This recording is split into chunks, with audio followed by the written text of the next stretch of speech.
8장 아이성 점령.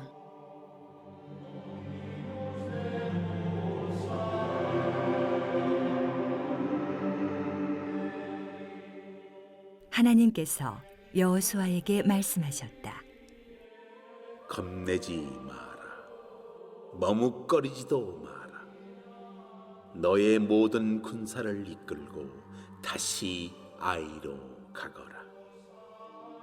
내가 아이 왕과 그 백성과 성읍과 땅을 다 네게 넘겨주었다. 여리고와 그 왕에게 한 것처럼 아이와 그 왕에게도 행하여라. 이번에는 재물과 가축을 너희 마음껏 전리품으로 취해도 좋다. 성 뒤쪽에 군사들을 매복시켜라. 여호수아와 모든 군사들이 아이로 행군할 준비를 마쳤다. 여호수아는 강하고 노련한 군사 3만 명을 뽑아 밤중에 그들을 보내며 지시했다. 잘 들어라. 성 뒤쪽에 매복하되 최대한 바짝 접근하여라. 깨어 있어라. 나와 내 군대는 성 정면으로 다가갈 것이다. 그들이 전처럼 우리를 맞서러 나오면 우리는 돌아서서 도망칠 것이다. 그들은 성을 남겨두고 우리를 뒤쫓아올 것이다. 우리가 멀찍이 달아나면 그들은 지난번처럼 저들이 도망친다 하고 말할 것이다. 너희는 이것을 신호 삼아 매복지에서 뛰쳐나와 성을 점령하여라. 하나님, 너희 하나님께서 그 성을 손쉽게 너희에게 넘겨주실 것이다. 일단 성을 차지하고 나서는 불살라버려라. 하나님께서 말씀하시니 너희는 그 말씀대로 행하여라. 시작하여라. 내가 너희에게 명령을 내렸다. 여호수아가 그들을 보냈다. 그들은 아이 서쪽 베델과 아이 사이에 매복하고 기다렸다. 여호수아는 백성과 함께 그날 밤을 보냈다. 여호수아가 아침 일찍 일어나 군대를 소집했다. 그는 이스라엘의 지도자들과 함께 군대를 이끌고 아이로 향했다. 아이성이 보이는 곳까지 전군이 곧장 행진에 올라가서 아이 북쪽에 진을 쳤다. 그들과 아이 사이에는 골짜기가 있었다. 그는 군사 5천 명 정도를 떼어서 성의 서쪽 베델과 아이 사이에 매복시켰다. 주력 부대는 성 북쪽에, 매복 부대는 성 서쪽에 두어 병력 배치를 마쳤다. 여호수아는 골짜기에서 그날 밤을 보냈다. 아이 왕이 이 모든 것을 보았고 그 성의 사람들은 한시도 지체하지 않았다. 왕은 이스라엘과 맞서 싸우려고 아라바로 가는 길목 벌판으로 군대를 거느리고 새벽같이 나왔다. 성 뒤쪽에 자신들을 칠 매복 부대가 있다는 것을 왕은 알지 못했다. 여호수아와 온 이스라엘 군대는 쫓기는 척하며 광야 쪽으로 도망쳤다. 성 안에 있던 사람들 모두가 명령대로 그들의 뒤를 쫓았다. 그들은 여호수아를 쫓아 성을 멀리 벗어나 버렸다. 이스라엘을 쫓지 않고 아이나 베델에 남아있는 사람은 한 명도 없었다. 그들이 이스라엘을 뒤쫓는 동안 성은 무방비 상태로 비어 있었다. 그때 하나님께서 여호수아에게 말씀하셨다. 네 손에 든 단창을 아이를 향해 뻗어라. 내가 그 성을 네게 넘겨주겠다. 여호수아는 손에 든 단창을 아이를 향해 뻗었다. 그것을 신호로 해서 매복해 있던 군사들이 뛰쳐나와 성 안으로 달려가서 성을 점령하고 재빨리 불을 질렀다. 아이 사람들이 뒤를 돌아보니 성에서 연기가 치솟고 있었다. 그들은 자신들이 벗어날 수 없는 덫에 걸렸음을 알았다. 광야 쪽으로 도망치던 이스라엘 군대가 뒤로 돌아섰다. 매복 부대가 성을 점령하여 성에서 연기가 치솟는 것을 보고는 여호수아와 온 이스라엘이 돌아서서 아이 사람들을 공격했다. 그때 매복 군사들도 성에서 쏟아져 나왔다. 양쪽에 이스라엘 사람들을 두고 사이에 아이 사람들이 낀 형국이었다. 어마어마한 사륙이 벌어졌다. 아이 왕 외에는 단 한 사람도 살아남지 못했다. 그들은 왕을 생포하여 여호수아에게 데려갔다. 이스라엘은 자신들을 뒤쫓던 아이 사람들을 벌판과 광야에서 모두 죽였다. 이스라엘 사람들은 전투를 마치고 아이로 돌아와 성을 완전히 폐허로 만들었다. 그날 죽은 사람은 남녀 합해서 12,000명으로 아이 사람 전부였다. 아이와 그 모든 백성에 대한 거룩한 진멸이 마무리될 때까지 여호수아는 단창을 뻗어든 손을 내리지 않았다. 이스라엘은 그 성에 남아있는 가축과 전리품을 취했다. 하나님께서 여호수아에게 지시하신 대로 행한 것이다. 여호수아는 아이를 잿더미로 만들었다. 영원히 아무것도 없는 무더기요 존재하지 않는 것으로 만들어버린 것이다. 그것은 오늘까지 그대로 남아있다. 여호수아는 아이 왕을 나무에 매달았다. 저녁 무렵 해가 지자 여호수아는 시체를 나무에서 내리라고 명령했다. 사람들은 시체를 성 입구에 버리고 그 위에 돌무더기를 높이 쌓았다. 그것도 오늘까지 그대로 남아있다.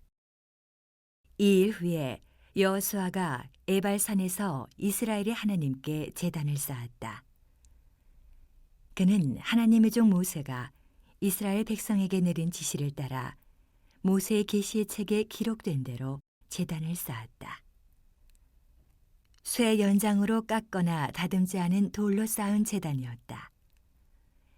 그들은 그 위에 번제와 화목제를 하나님께 드렸다. 또한 여호수아는 이스라엘 백성이 지켜보는 앞에서 모세의 계시를 돌에 새겨 넣었다.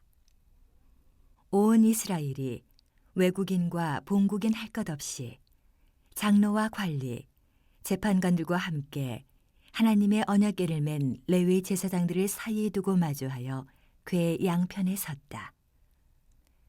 전에 하나님의 종 모세가 명령한 대로 이스라엘 백성을 축복하기 위해 백성의 절반은 그린심산을 등지고 서고 절반은 에발산을 등지고 섰다.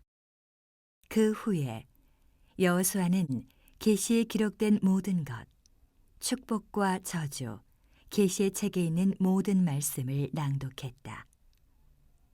모세가 명령한 모든 것 가운데 여호수아가 온 회중, 남자와 여자와 아이들, 그리고 그들과 여정을 함께한 외국인들에게 낭독해 주지 않은 말씀은 하나도 없었다. 1, 2절 여호와의 명령이 여호수아에게 떨어집니다. 명령의 내용은 네 가지입니다. 첫째, 여호와께서 아이 왕과 백성과 성읍과 영토를 몽땅 이스라엘의 손에 넘겨주었으니 두려워하지 말고 놀라지도 말고 아이로 올라가라는 것입니다. 둘째, 군사를 총동원하여 공격하라는 것입니다. 셋째, 아이 성을 함락했을 때 여리고 성에게 행한 그대로 행하라는 것입니다. 넷째, 탈취할 물건과 가축은 사치하라는 것입니다. 다섯째, 공격할 때는 복병전을 펼치라는 것입니다. 첫째 명령에 의하면 아이 성을 이스라엘의 손에 넘겨주었으니 안심하고 올라가라고 하십니다. 여기서 두려워 말라란 표현은 신연의 경우에 사용하는 말과는 다른 뜻입니다. 이어서 놀라지 말라는 권면으로 한 번 실패하여 간담이 녹아 벌벌 떨고 있는 이스라엘 백성을 위로해 주시는 말씀입니다. 여호와께서 함께 하셔서 이미 그 땅을 넘겨주었으니 겁낼 것 없이 담대히 나아가면 됩니다. 그 넘겨줄 항목들을 일일이 적시합니다. 왕과 백성과 도성과 영토를 모조리 주겠다고 하십니다. 그러나 여리고성을 공략할 때 여호와께서는 여리고와 그 왕과 용사들을 네 손에 넘겨주었다고 말씀하셨습니다. 여기서는 용사들 깃보림을 언급하지 않고 앞에서 언급하지 않은 성민과 영토를 추가로 언급합니다. 둘째로 군사를 총동원하여 다 거느리고 가야 합니다. 앞에서 아이성 공략에 실패했을 때는 3,000명의 군사만 동원했습니다. 아이성이 연약하다는 정탐꾼의 보고에 따라 최소 한만 동원하고 군사력을 줄인 것이죠. 그러나 이제 군사를 모두 총동원하라는 하나님의 명령이 떨어졌습니다. 여리고성 때에는 언약궤를 맨 제사장이 나팔을 불고 군사들이 함성을 질렀을 때 성벽이 무너졌습니다.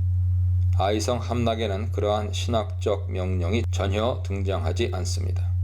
아이성이 아무리 약하다 해도 최소한의 군사로 가볍게 물리칠 수 있는 상대는 아닙니다.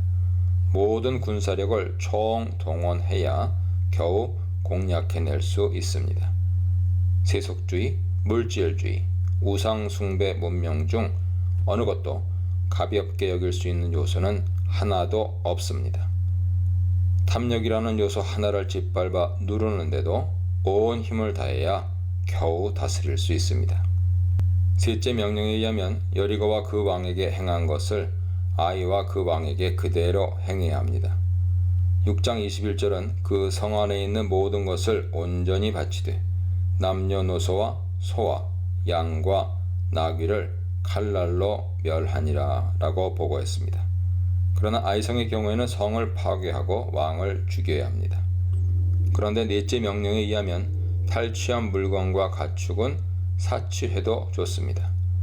아이성에서는 헤렘을 적용하지 않겠다는 하나님의 방침을 보여주죠. 가축에 원하는 베헤마인데 여리고성의 경우에는 이것들 중 하나라도 사취해서는 안 되었습니다. 아간이 전리품 곧 헤렘을 사취했다가 사형을 당했습니다. 그러나 이상하게도 여기서는 전리품과 가축을 가져도 좋다고 허용하십니다.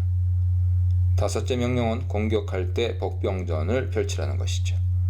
언약궤를 메고 성을 도는 행위는 이제 중단하고 직접 전투를 벌여서 전략과 전술을 잘 구사할 수 있어야 합니다.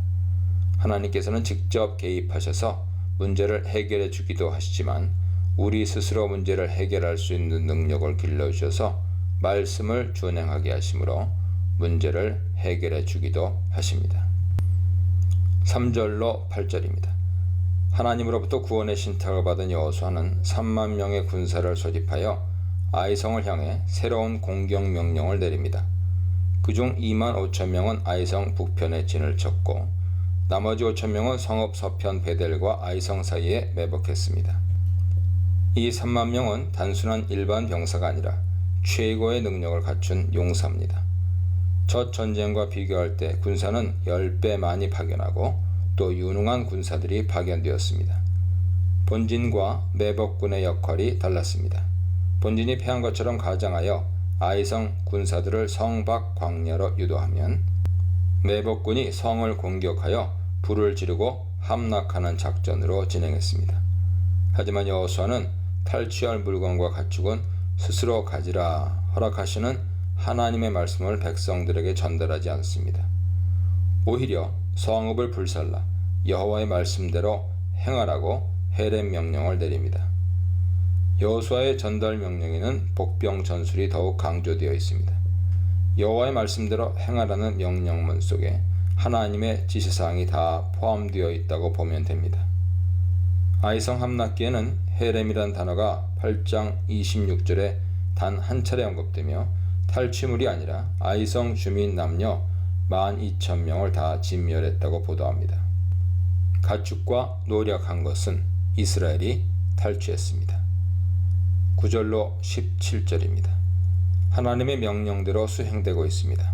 용사들이 한치의 오차도 없이 모든 전쟁을 완벽히 수행하는 과정을 기록하고 있습니다. 주민은 한 사람도 남거나 도망하지 못했고 성읍은 불에 탔으며 아이성의 왕은 사로잡혀 여호수아 앞으로 끌려가게 될 것입니다. 10절에 다시 여호수아는 아침 일찍이 일어나 백성을 점호하고 장로들과 함께 군사들보다 먼저 아이성으로 향했다고 기록합니다.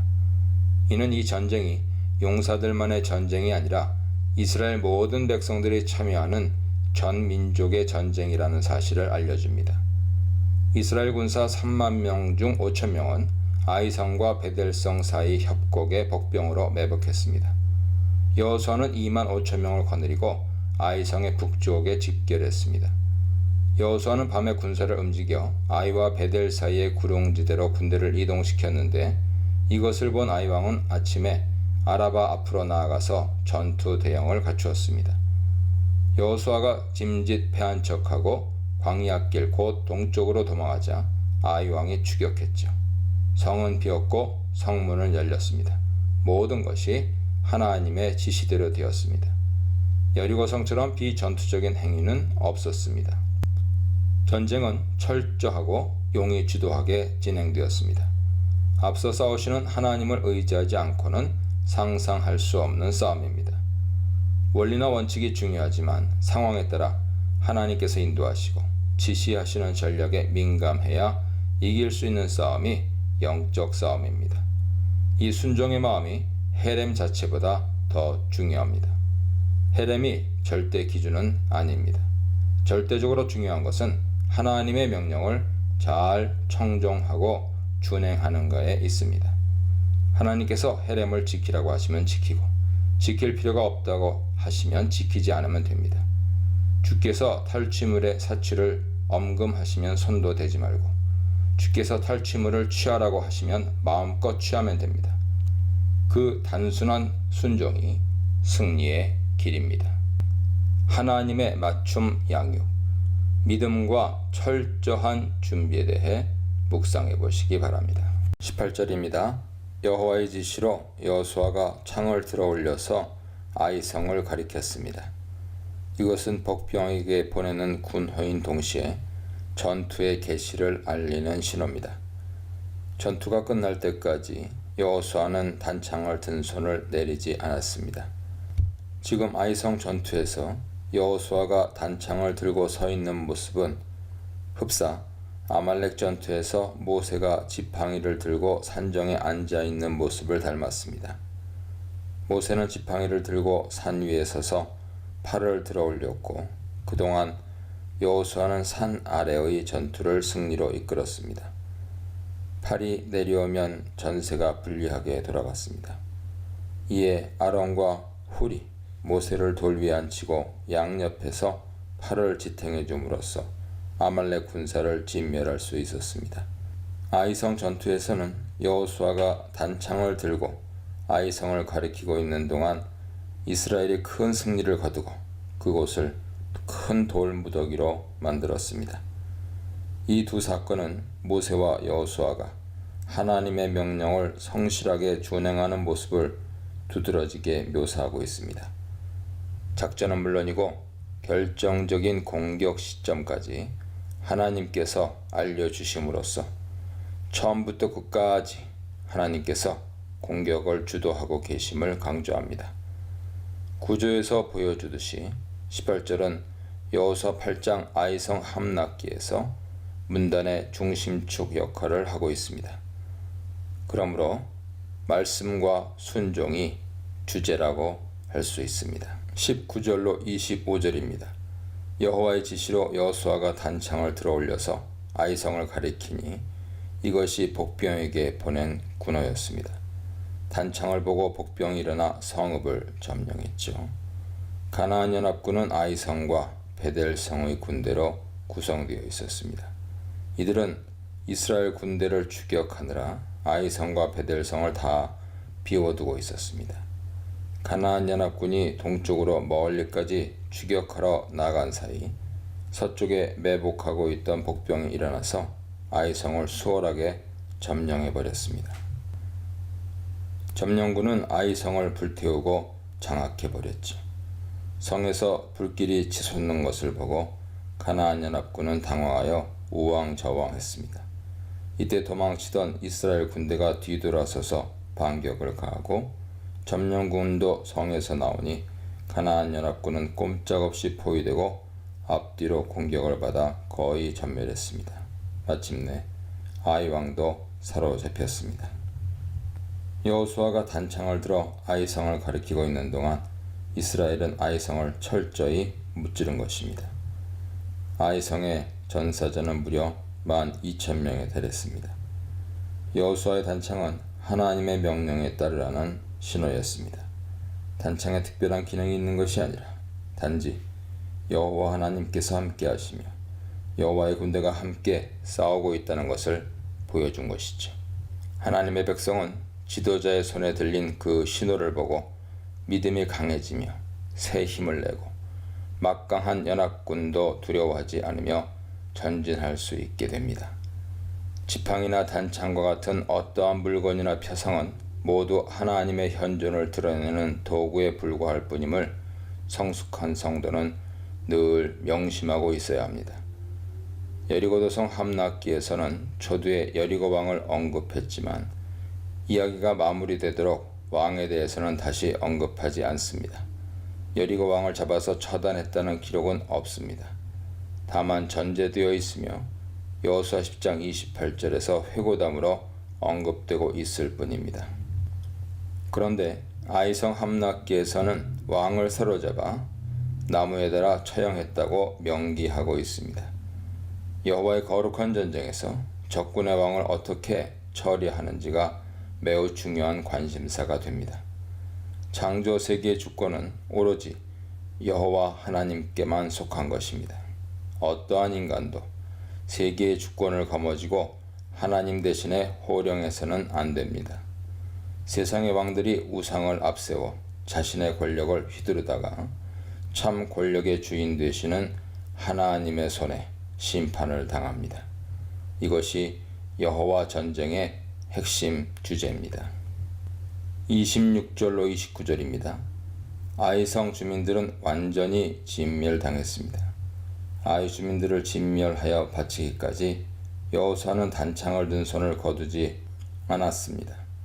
그러나 이스라엘은 가축이나 노량물을 저마다 필요한 만큼 탈취했습니다. 이것은 여리고 도성에서와는 완전히 딴판이죠. 아간이 물품을 사취하였다가 처형을 당한 사례가 바로 앞에 있었는데 이제는 백성이 저마다 노력한 물품을 챙겨 가져갔습니다. 전리품을 마음대로 사취하라는 것이 여호와의 명령이었기에 이것은 죄가 아닙니다. 아마도 하나님은 아간과 같은 희생자가 다시 생기기를 원치 않으셨을지 모릅니다. 하나님의 법은 인간의 연약함을 배려하고 있습니다. 주께서 율법을 제정하셨으므로 율법보다는 하나님 말씀이 우선입니다. 순종은 율법을 초국하죠. 이것이 복음입니다. 생포한 아이성의 왕은 살해되었고 그의 시신은 나무에 달리는 신세가 되었습니다. 그의 시신이 나무에 달린 것은 그가 하나님의 저주를 받아 죽었음을 의미합니다. 날이 저물 때 그의 시신이 성문에 던져졌고 돌 무더기가 그 위에 쌓였습니다. 이 돌 무더기는 하나님의 구원을 영구적으로 기념하기 위한 증거물입니다. 성이 불에 타버리고 연기가 올라갔다는 것은 이스라엘의 완전한 승리와 철저하게 폐허가 된 아이의 모습을 보여주는 표현입니다. 또한 아이왕의 시신을 해질 때까지만 매달았다가 내린 후 돌무더기에 매장해 주었습니다. 이는 이스라엘이 얼마나 하나님의 말씀에 순종하고 있는지를 보여줍니다. 신명기 21장 22절 이하에 따르면 나무 위 처형당한 자의 시신을 밤새도록 두지 말고 당일 해 지기 전에 장사해 주어야 합니다. 그로 인해 하나님의 땅이 더럽혀지지 않도록 하기 위해서입니다. 이스라엘은 아간 사건을 통해 철저한 말씀 순종의 중요함을 뼈저리게 경험하고 배웠습니다. 여리고 성과 함께 아이성 싸움은 이스라엘의 가나안 정복 전쟁의 축소판 역할을 합니다. 가나안 정복이 하나님께 달려있다는 말씀이 무슨 뜻이며 그것이 실제 싸움에서는 어떤 모습으로 나타나야 하는지 두 전투가 보여주었습니다. 철저한 준비, 하나님의 명령, 하나님의 승리 약속, 여호수아의 믿음, 영원한 무더기, 하나님의 승리에 대해 묵상해 보시기 바랍니다. 30, 31절입니다. 에발산과 그리심산은 서로 마주보고 있습니다. 에발산에 제단을 쌓은 것은 그곳에 율법을 새긴 돌을 세우고 제단을 쌓아 드리라는 신명기 27장 4절 규례에 따른 것입니다. 이 산은 축복의 산인 그리심산과 대조적으로 저주의 산 역할을 합니다. 반면 사마리아 오경은 제단을 그리심산에 건립하는데 여기서 그리심산에 대한 사마리아인들의 존경심을 읽을 수 있습니다. 여호수아는 에발산에 자연석으로 제단을 쌓았습니다. 여기에는 언약법의 제단 규정이 연관됩니다. 이상하게도 모세는 레위 지파가 에발산에서 오로지 저주만을 선포하라고 명합니다. 여호수아에서는 그리심산에서 축복을 선포하는 장면이 나오는데 이것은 신명기 11장 29절과 상응하죠. 신명기 27장 1절로 13절은 여호수아 8장 30절 35절에서 이루어집니다. 시내산 언약법 서두에는 제단법이 나옵니다. 출애굽기 20장 보세요. 그 중에 네가 내게 돌로 제단을 쌓거든 다듬은 돌로 쌓지 말라는 규정이 있습니다. 거기서 다듬은 돌은 정으로 쪼아서 만든 석재 건자재를 가리킵니다. 여기서는 쇠 연장으로 다듬지 아니한 새 돌이라고 표현하는데 원어를 직역하면 쇠를 그 위에서 흔들지 않은 온전한 돌들의 제단이 됩니다. 이 구절은 신명기 27장 6절 명령과 일치합니다. 나는 다듬지 않은 돌로 네 하나님 여호와의 제단을 쌓고 란 규정에 쇠 연장으로 란 표현은 없지만 다듬지 않은 돌이란 표현은 일치합니다. 왜 다듬은 돌로 제단을 쌓는 행위가 세속적인 행위로 간주되고 하나님의 영광을 가리는 비종교적인 모습으로 해석되는지는 분명하지 않습니다. 하지만 자연에 존재하는 사물들은 창조주의 손에 만들어진 그대로 두어야 한다는 사고를 배경으로 하고 있다고 추측해 볼 수 있습니다. 또 여기서 쇠는 쇠망치나 정을 가리킵니다. 돌 위에서 쇠를 흔들어대는 작업은 돌을 떠내거나 쪼거나 깎는 작업을 가리키는데 이러한 작업은 채석장에서 노예들이 하는 작업이죠. 새 돌이란 자연석을 가리키는 말입니다. 제단을 쌓을 돌이 채석장에서 생산된 제품이면 여호와의 제단으로서는 부적절합니다. 채석장의 노예 노동력으로 만든 석재에는 노예들의 피가 묻어 있습니다. 채석장의 돌을 쓰지 말라는 뜻일 수도 있습니다. 이 선언은 노예제 사회를 구축하여 노예 노동력의 희생을 먹고 사는 가나안 도시국가의 지배 체제를 부정하는 선언이며 가나안 체제에 대한 인도주의적인 도전을 의미합니다. 노예의 인간성 회복을 천명하는 이스라엘은 모든 비인간적 사회 체제를 무너뜨리고 새 사회를 건설해야 합니다. 이들의 선언은 기존 체제의 지배자들에게 크나큰 두려움이 아닐 수 없었습니다. 채석장에서 떠낸 석재 건자재를 가지고 쌓아올린 지구라시나 피라미드와 같은 제국의 웅장한 제단은 여호와께서 싫어하십니다. 그와 반대되는 자연석 제단에서 예배 받으시기를 기뻐하시는 분이 곧 여호와 하나님이십니다. 이와 같은 하나님은 가나안 만신전 어디에서도 찾아볼 수 없습니다. 여호와는 계시의 하나님으로 시공간을 초월하여 계십니다.